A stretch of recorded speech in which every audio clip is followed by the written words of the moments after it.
আসসালামু আলাইকুম। তোমরা উদাস হইও না। তোমাদের উদাস হওয়ার দিন শেষ। খুব শীঘ্রই তোমরা তোমাদের পছন্দের জিনিসটা পেতে যাচ্ছ। তুমি জানো আল্লাহ তাআলা ওয়াদা করেছেন তোমাদের পছন্দের জিনিসটা তোমাদের কাছে উত্তম সময়ে পৌঁছে দেবেন। সেই দিন আর বেশি দূরে নেই, যেদিন তুমি নিজ চোখে তোমার দোয়াগুলা কবুল হতে দেখবে। আল্লাহ তাআলা শুনেছেন তোমাদের দোয়া। তুমি যে কেঁদে কেঁদে আল্লাহকে তোমার কষ্টের কথাগুলো বলেছ, সেই চোখের পানির ইজ্জত আল্লাহ তাআলা রেখেছেন। তুমি যে আল্লাহর কাছে 2 হাত পেতে চেয়েছ, সেই হাত আল্লাহ কিভাবে খালি হাতে ফেরায় দেয় বলো? আল্লাহ তাআলা তোমাকে খালি হাতে ফেরাননি, তোমাকে তার দরজা থেকে ফিরিয়ে দেননি। তোমার এই সব চাওয়া, তোমার কান্নাকাটি আল্লাহ তাআলার অনেক ভালো লেগেছে। আল্লাহ খুশি হয়ে গেছেন তোমার উপর। তুমি জিতে গেছো।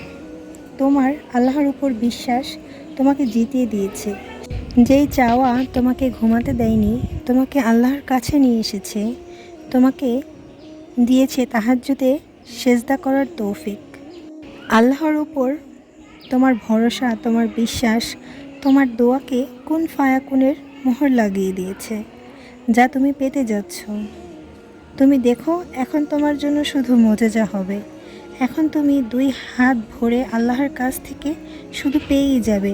জানো, তোমার বিশ্বাস আর ভরসা তোমার তকদিরকে পাল্টে দিয়েছে। তুমি তো ওই রবের প্রতি বিশ্বাস করেছ, যেই রবকে বিশ্বাস করেছে ইউসুফ আলাইহিসসালাম, যাকে আল্লাহ কূপ থেকে বের করে মিশরের সিংহাসনে নিয়ে গেছে। তুমি তো সেই রবকে বিশ্বাস করলে, যে রবকে ইব্রাহিম আলাইহিসসালাম বিশ্বাস করেছে।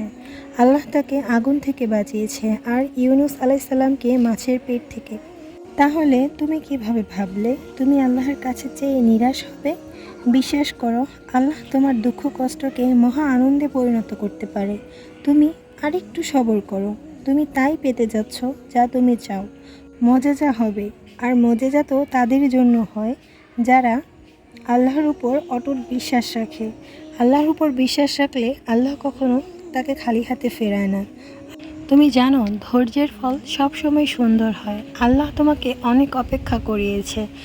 এতদিন তুমি ধৈর্যের রোদে পড়েছ।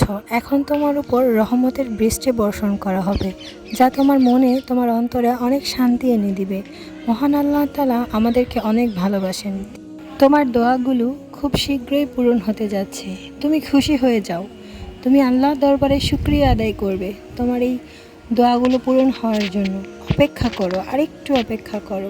আল্লাহ আমাদের সবাইকে সবর ও ধৈর্য ধরার তৌফিক দান করুক। আমিন।